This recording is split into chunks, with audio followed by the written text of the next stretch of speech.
All right, this is for sure definitely probably like one of the best samples I've made in a while. I'm gonna say that now, and then in like a week or two, I'll probably say it again. We're gonna go into how you can make something like this, how I made it, and then at the end, we'll hear it with drums. So let's hear the full sample first.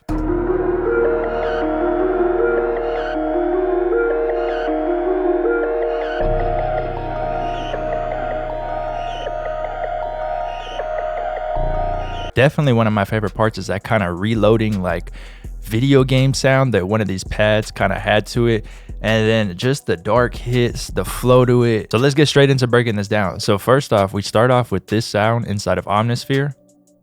So that was used to create this first melody. We are in D sharp minor and the tempo is 157. I really just did like a nice scale run for this.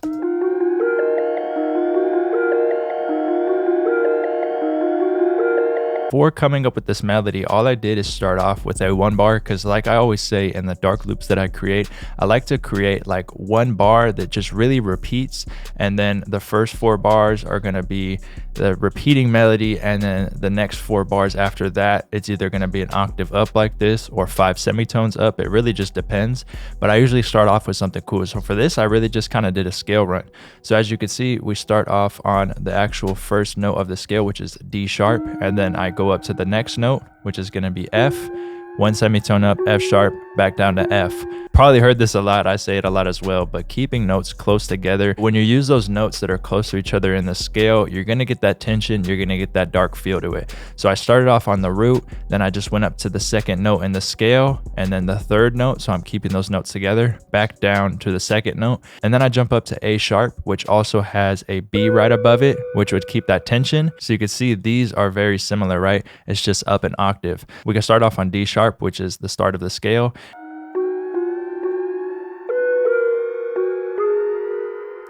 Let's try maybe here again. And maybe this could sound nice. I made this way too close. I don't know why I did that. Let's just drag it over real quick just to show you what it would sound like.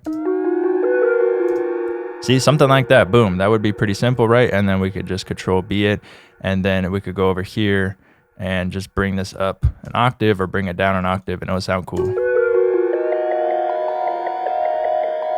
So then I took that and I pasted it into a second instance of Omnisphere, and it has some processing. Let's take that off real quick because I will explain it. There's a little bit going on over there, and let's play this one. So it's this preset inside Omnisphere, and it's gonna be a pretty basic sound until we add the effects to it.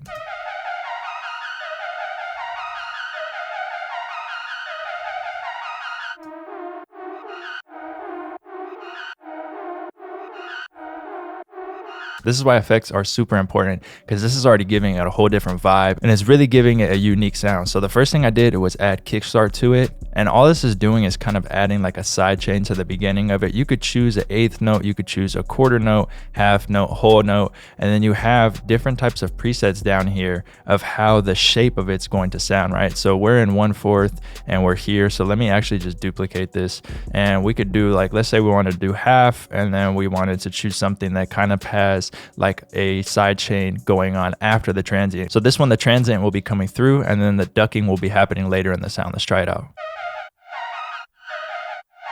Something more smooth. That one sounds pretty good. Quarter note, just faster. Eighth note. Whole note. So you can see you can get real creative with that, right? You can actually get a lot of sounds going. You can mess with that too, and then mess with the mix. You can do a lot of stuff with that. So that's the first thing we have going is kickstart.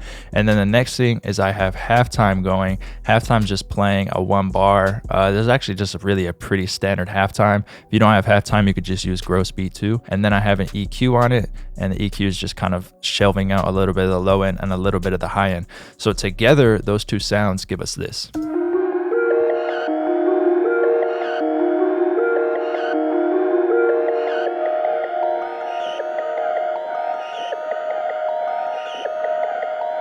So the next best thing to do for these types of melodies is to layer like a really dark undertone, like either piano or pad, something to just kind of carry the low end and give it like that scary type of feel to it. So inside Contact, I got this piano. It's very common. It's a very good piano to use for dark loops. It just kind of sounds good, honestly.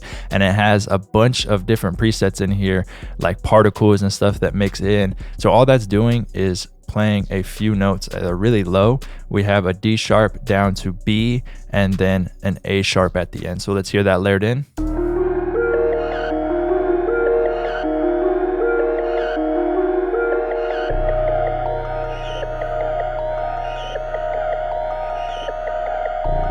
Has a really nice muffled punch to it, and it just fits with the rest of the melody that we have going on. Then after that, I was like, let me find something in arcade, and this bank is honestly full of gems. So if you haven't tried out this Obsidian bank, you definitely got to try it out. There is a lot of different sounds in here.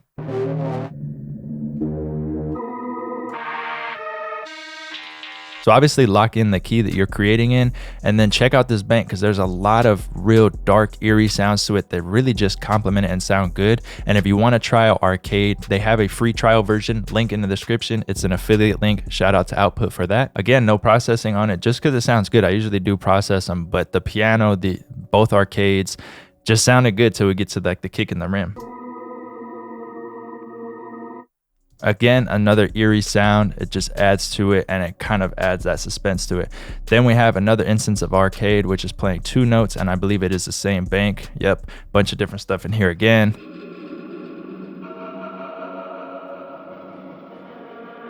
Just real scary sounds. Like you could just put it on any type of dark melody and it's probably gonna sound good. So together, that's what these sound like.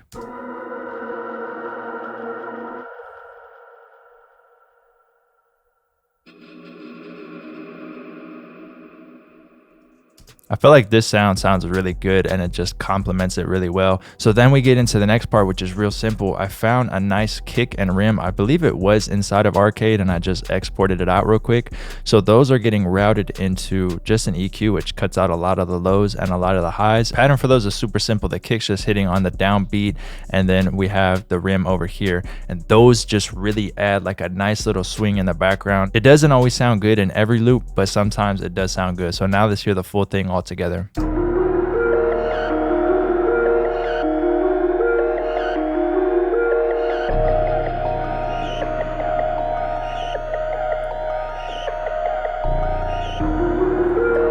There's a lot going on, but it's also like a little bit going on. It's real smooth, but it's also very dark. And when you add the drums on it, it just goes crazy. As promised, I'm gonna show you it with drums on it. So I took the melody and I rendered it out. I made sure to put it on stretch. And then what I did was bring the tempo up to 160, and then I pitched it up by 1 semitone. And now let's hear it with the drums on it.